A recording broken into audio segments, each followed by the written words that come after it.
So we're joined once again all the way from Oakland, California, out there on the West Coast by my guy, Jasper Smith, founder of the Build Wealth Movement, financial expert. This is our personal finance class.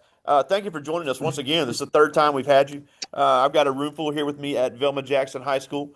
It's our personal finance class, recording this for all of our friends in Madison County Schools, Madison Central, Ridgeland High School, Germantown High School, the Academic Options Center, and our YouTube channel. So thank you for being here with us today to discuss this very important topic. Absolutely, Greg. As always, man, pleasure to be here. Thank you for all that you do because you stay on it. You're like, yo, need you back. I'm like, let's do it. Love it, and it's just, and I'm just grateful for people like yourself that have been a part of this platform. But just give us a little background. I mean, you know, because like I told you, we've got a lot of athletes in here today, male and female.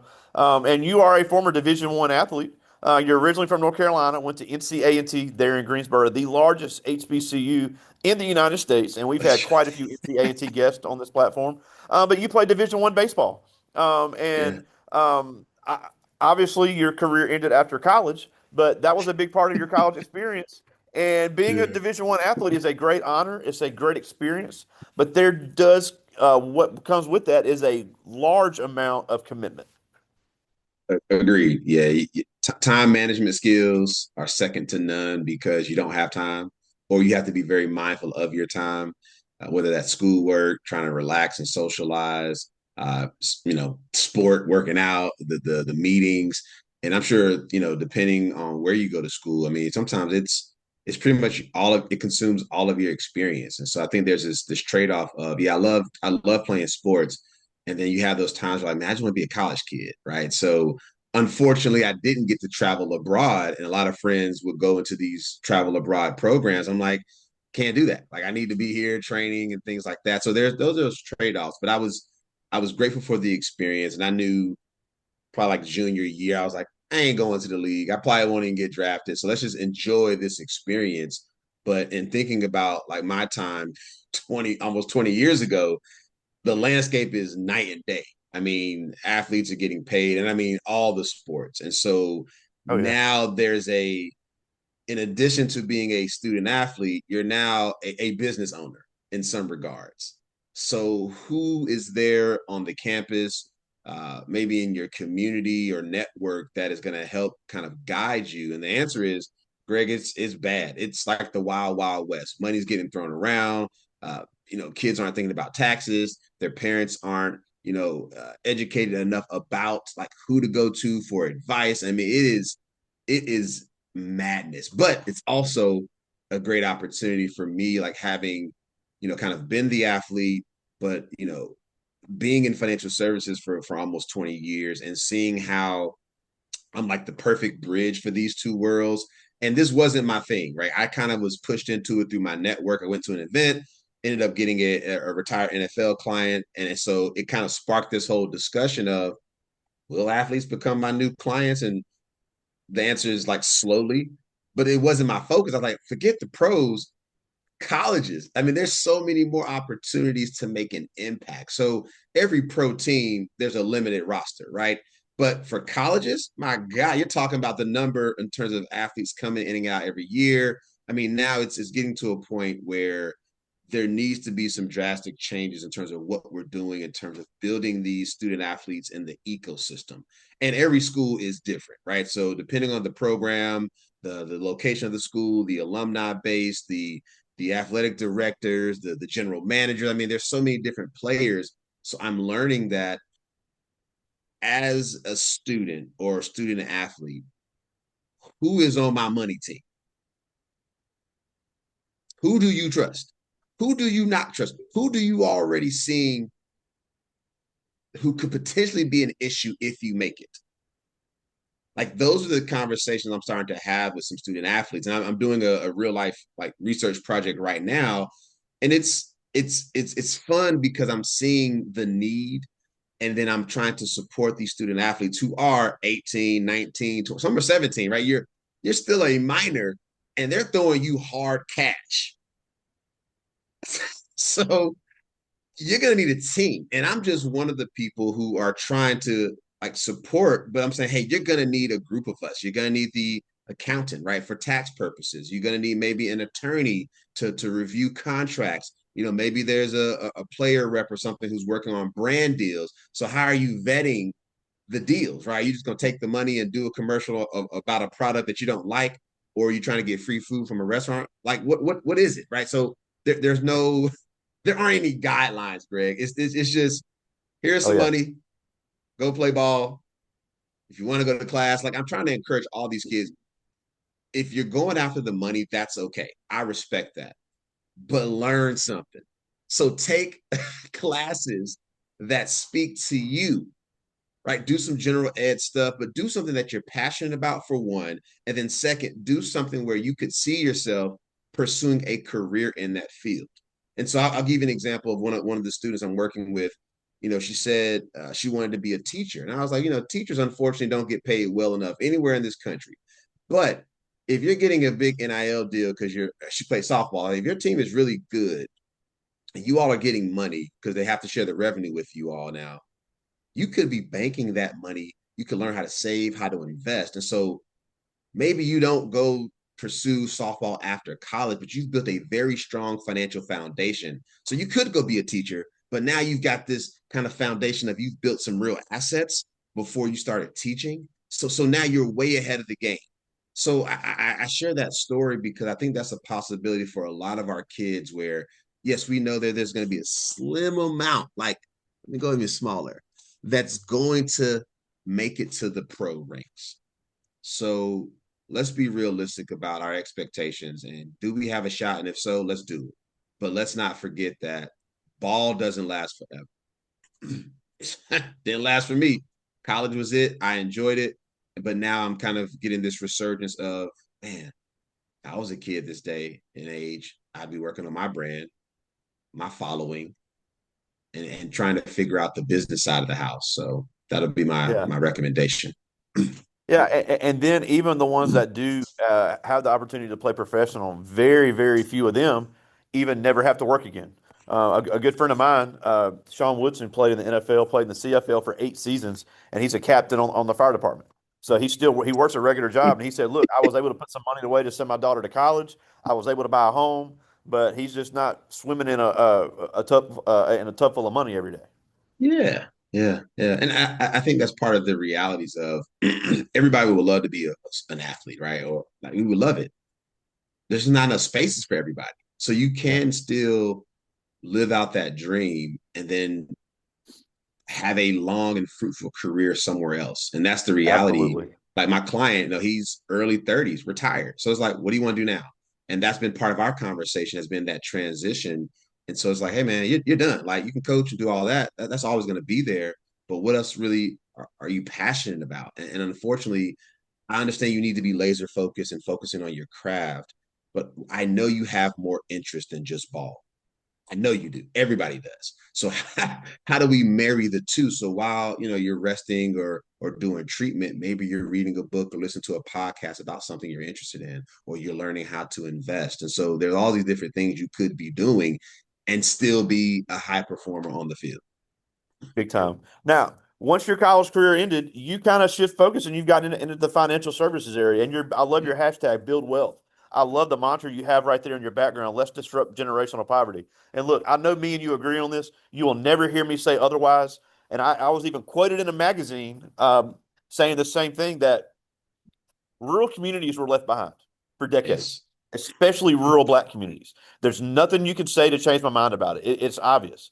But the world has changed. Things are changing. There's more opportunities. There's not an excuse to not know things now. There's not an excuse to say, I got this check, let me go ball out because my friends are doing it. And look, social media has a lot of great assets. It's what connected me and you. But trying to fall into this trap of things you're seeing on TikTok, people buying this big house or buying these big houses when all they did was rent an Airbnb and have you thinking that it's theirs. It is such a big pool, especially if you've never been taught. And look, if your grandparents never knew this stuff, that's okay. It's not their fault. People can't help where they were born. People can't help a lot of times can't help their environment. And look, when I was in high school, we didn't spend a whole lot of time on this. It wasn't something that was made important by the district, and they've been very supportive now. And then even now, when I go down into Jackson, I see payday loans, I see check cash, and I'm like, these places are just predatory, and it winds up costing people even more money. Yeah. So, just talk about the Build Wealth movement, some of the, what led to it, and the things you see and the things that you do to help encourage these young people to start making right decisions now.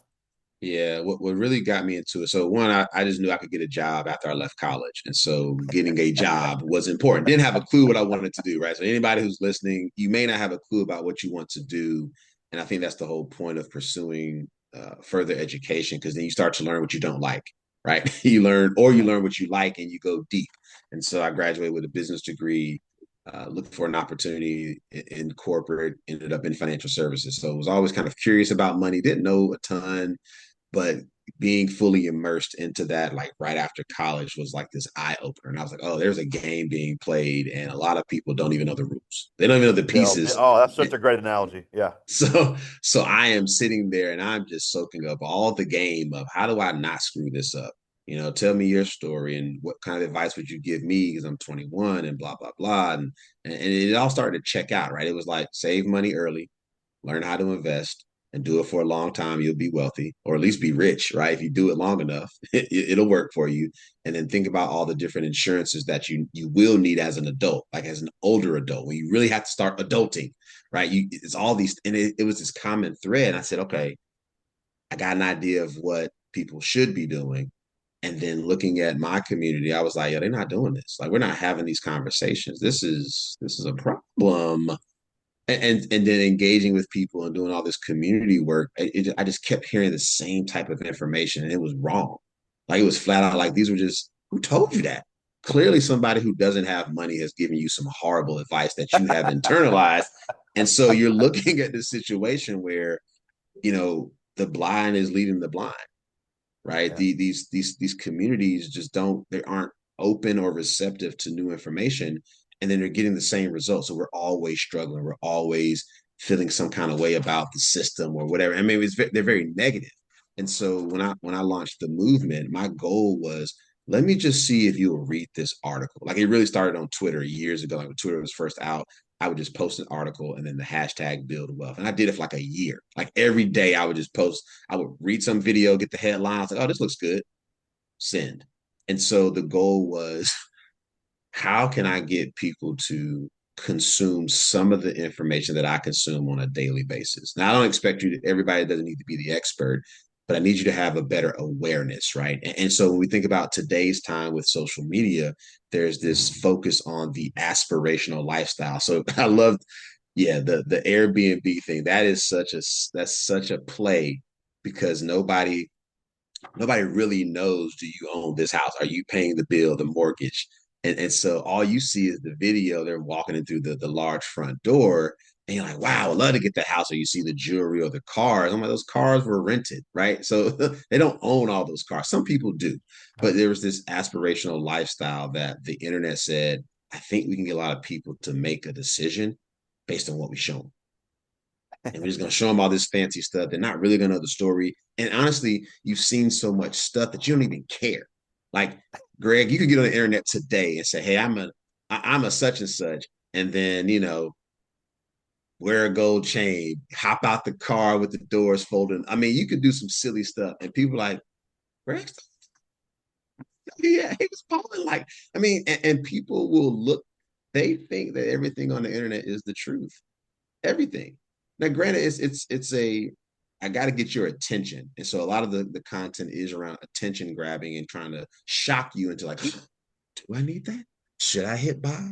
Should I purchase it? So there's a lot of marketing that goes into understanding how you think about money, and they definitely prey on underserved, poor communities, rural communities where you all live in the boonies. So let me show you the big city lights, and the big city could be Jackson, right? That's the nearest. It's not a New York. It's not a Vegas. It's not somewhere out of the. It's here's the big city in your town, like, and it may not be a big city with regards to the world. And so you have this very limited scope of what success looks like, what the glitz and glamour looks like on certain levels, and they prey on that because they know you don't have somebody like Jasper on your team. You know what? They don't have a Jasper, so we'll probably get them if we just throw enough ads at them, they'll probably buy at some point. They don't need this, but we know it's good for Yeah, and something else that you've mentioned, and you have some great content online. But one thing I think is important is you said, I'm far from an expert. That's why I bring in people like you. But one thing I can tell you is you mentioned about retirement. And some kids want to go to college, some don't. But especially if you're not going to go to college, that's fine. We'll support you and we'll help you find those paths. But if you're going to start working, you need to start saving for retirement. And little things like if because you mentioned about retirement vehicles, a lot of companies offer that 401k matching. If you don't put in the minimum that they'll match, you're crazy. them. Because you have these memes about they need to lower the retirement age to 30. And I'm like, retirement is not an age, it's an amount of money. So if you Yeah, save your money right, you can retire earlier than some people. Doing a yeah, little, just a little bit of deferred income, you don't even miss that money. So do a little yeah, bit of deferred income. Do at least the minimum that they match. That's money that gets put in that you never yeah, even had to earn.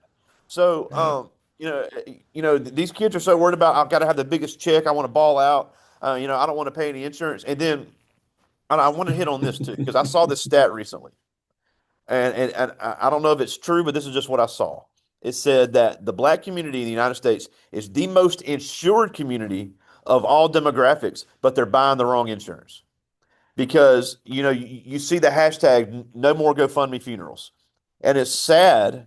It's sad enough when you have a sudden death in a community Yeah, because it's a loss the family has to deal with. But then the community having to come together to raise money just to bury that person and give them the proper funeral is even more tough. So not having the right kind of life insurance, people not being educated about it. So it yeah, really is so important, and look, and even though ones that may be in here with me right now, man, I'm 15 years old, man, this stuff ain't ever going to apply to me. This stuff's stupid. I'm never going to need to know this. But then when it happens, it's, I had a guest one time say, you can't plan for an emergency while you're in an emergency. that's right. That's right. Facts. Yeah. And I agree. I've seen similar articles and information and research. So black people have a ton of insurance, but also that they don't have enough. So sometimes it's the wrong type, or they just don't have enough. So, oh, Jasper, I have insurance. Well, you have $100,000, but you need 500,000. So you have a shortfall. And so that is a big concern of just again not having enough education around getting the right amount and then getting the right type. So again, the internet has shown us that they can sell you the product, right? And I had a client who was in a situation where she needed more coverage, and thank God she called me before she like pulled the trigger on it. I mean, it was not enough insurance. And I said, hey, if you were willing to spend $150 for that amount, let's lower it, get you a different type of insurance so you can get more because you got 3 kids. And when I said it, she was like, yeah, that makes sense. And I was like, so why were you about to buy this? I'm like, so why were you about to buy this other policy that wasn't going to serve your needs? So yes, there's a level of education that we need with regards to life insurance and all other types of insurances. And then I want to take a step back. So here's a simple thing that I've been doing, and it's not your fault. It is my industry's fault. And it's very simple, but I'm not saving for retirement, Greg. I'm investing for retirement. And There let you me go. give you the difference. Okay. That's a Saving great way to put it. so the industry, it's the industry's fault. Oh, are you the commercials do it? All the financial. Are you saving for retirement? No, I save for a rainy day. I save to buy a car. I save because I want to put a down payment on a house. I'm investing for retirement means I need that money to grow. See the mental plays when I'm saving. Saving is safe, right? That means you're getting safe returns at your bank or your credit union. And side note, I hope all your kids in that room, everybody who listens to this, has a bank account. So let me throw that plug in there. You got to get banked. We'll get to that. We'll get to that in a second. Um, but we got to invest. Investing is about growth. And if it's for retirement, which is a long way away for most of us, if we'll ever retire, then I need that money to grow. And so I'm slowly trying to change is how we talk about retirement because I ain't saving for it. I'm investing for Wow. That's a great way to put it. Now I did want to talk about that. I'm glad you mentioned it. it. Yeah, About it's about banking, and again, there was historically been a lot of distrust in rural communities. But absolutely. I have kids all the time, so they want a house, they want to own a business, they want to Yeah. buy a car. You're going to have to show bank history. You cannot show Cash App history. You cannot show Venmo history. Now, look, Did those apps have their place? Absolutely. I use Cash App because it is convenient, but that's not. I'm not going to Dollar General and putting a bunch of money on a Cash App card. It doesn't. And then if Cash App went out of business, I'm not getting my money back.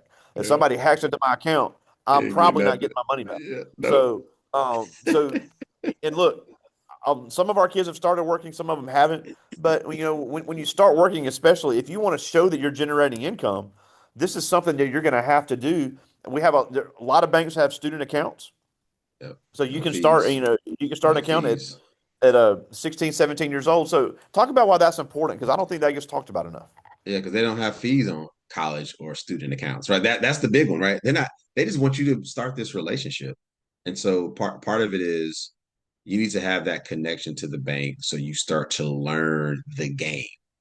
There was a study. This was years ago. I think it was the University of Kansas did a study that a child, like under the age of I think it's 13, the child who had a bank account will be more financially successful than the child who doesn't, just by having it. I was like, bull, bull. That's not. So I'm reading the research. I'm like, and so what it talked about is it's not necessarily about all the money that's going in. It's about you having the connection to a financial institution. So through that connection, it's almost like by happenstance, you're going to learn or inquire more about what a bank or a credit union does, therefore increasing your level of education, therefore propelling you to greatness in life. So a kid who doesn't have a bank account or that relationship is just missing some of that, right? So if I only have the Cash App, it's like that's for you and your friends. There is no FDIC or NCUA protection if that thing goes under, right? To your point, there's no protection. So you having that relationship matters. So maybe you don't meet me right away, but it's having that first step of having a bank account and understanding how our banking system works. You are already leaps and bounds ahead of people who do not have that relationship. Yeah. Now, before I get to their questions, one other thing I wanted to talk about is, um, you know, 18 years old, it is amazing the pressure that these credit card companies will put on these kids. If you go to college, they're going to be set up out there every day offering you free stuff to sign up for a credit card. You can't even go to a dang NBA basketball game without people setting up a table trying to give you a free Memphis Grizzlies or Atlanta Hawks, New Orleans Pelicans t-shirt without saying, "Hey, you get this free t-shirt if you sign up for our card." I went to Academy Sports the other night. I wanted to get one thing, and they're trying to offer me all this money to sign up for a retail credit card. Now, how retail credit cards are even legal, I will never understand. But it is very it's an easy trap to fall into because if you are know you're an overspender and you know that and you don't understand how it works, you can Yeah, wind up costing yourself literally tens of thousands of dollars in yeah. fees and interest rates because you weren't smart about uh, getting that credit card. So let me say this, man. It's not bad if you know the game. Let's just put it that way. If we had the education prior to those experiences, we wouldn't fall for the okey doke. Like we wouldn't fall for it. And then we could leverage and utilize those credit cards and their rewards and their discounts effectively if we had the right education prior to that experience. The problem is they know, and they is the financial institutions, all of them. They know you don't know, so we're gonna get you with the swag, and you're gonna sign up, right? Again, nothing wrong with it. It's just it's only wrong if you get the card and max it out and don't pay it off. Like you just didn't know enough about the process, and they know that, so they're not gonna necessarily educate. Not their job. Their job is to get you the card. My job is to get the card. Get the card in your hands. The education, well, it's up to you. If you want to pursue it, ask us. They never do because the swag was so great. The discount.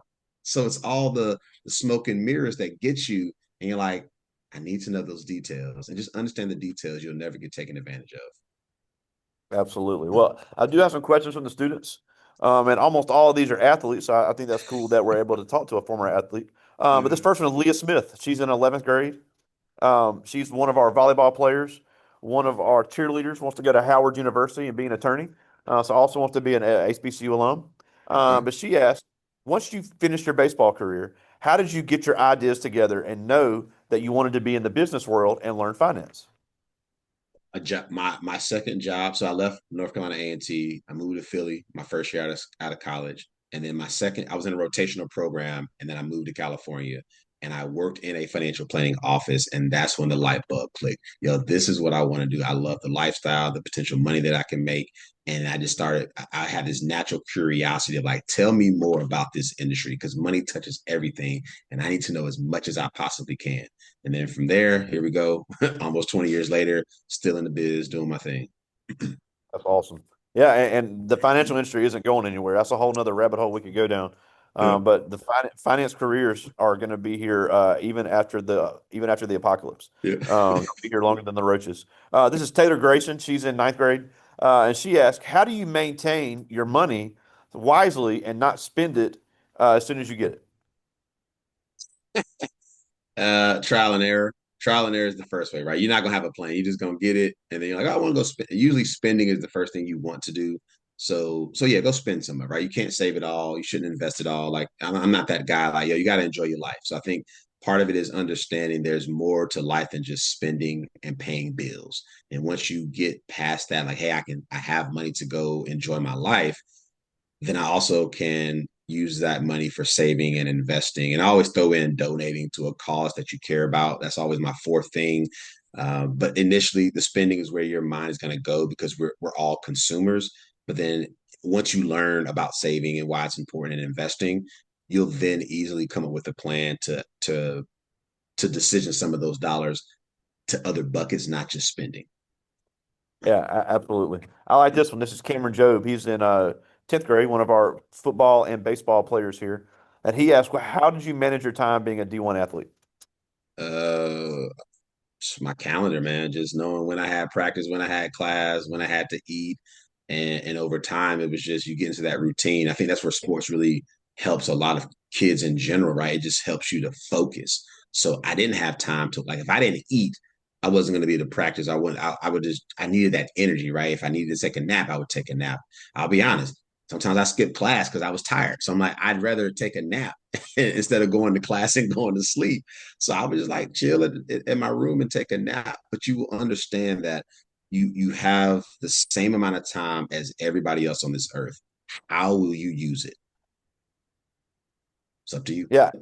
Yeah, and when we were in school, because we're about the same age, the whole online thing wasn't really around yet. It was kind of being toyed with.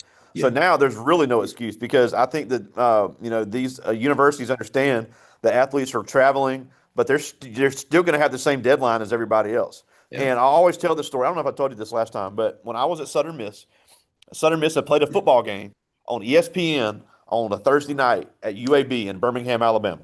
It's about 4 hours away. They got back late. I mean, like 1 in the morning because they had after everything, and Gotta coach travel. talking to Yeah. the press and everything just took forever. So Yeah. my man Marvin Young had taken a punt to the house that night and had like 5 catches. And it's like 8:45 the next morning, and I see him walking across campus. I'm like, dude. He goes, man, Yeah. I couldn't miss this test. I'm like, so I mean, nobody is exempt from it, Facts. And this is Facts. what he's in the Southern Miss Sports Hall of Fame, great player. So you know, those teachers don't care that you had a game on TV the night before. They Man, want to make sure that you're there to take it. So I man. always thought that was funny, but now they could probably do it online. But Yeah. still, you're going to be responsible for that, and that GPA has to be maintained to stay eligible. Yeah. And Greg, let me say this too.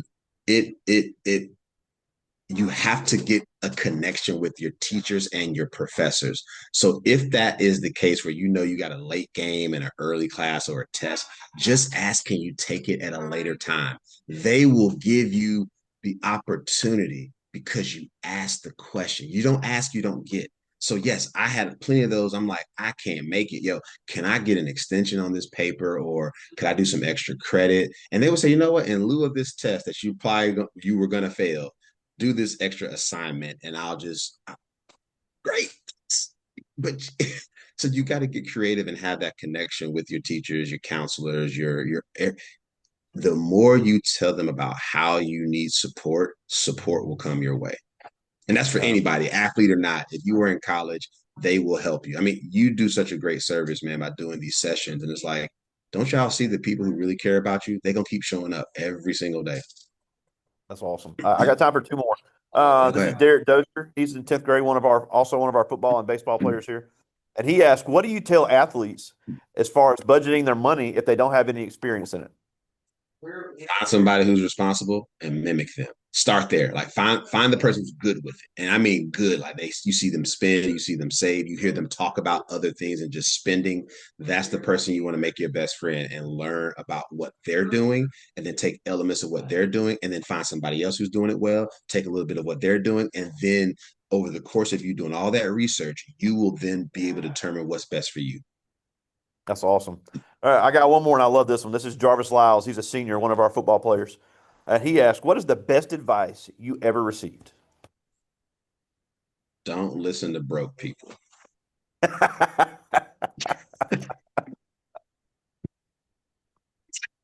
it. And the You got a internet great has a reaction on that. Yeah. the internet has a lot of, you don't even know the people on the internet, right? So you got people in your life. You're like, why in the world do I listen to you when I see how you live? And it's the other side too. Just because it looks good doesn't mean they're doing any better.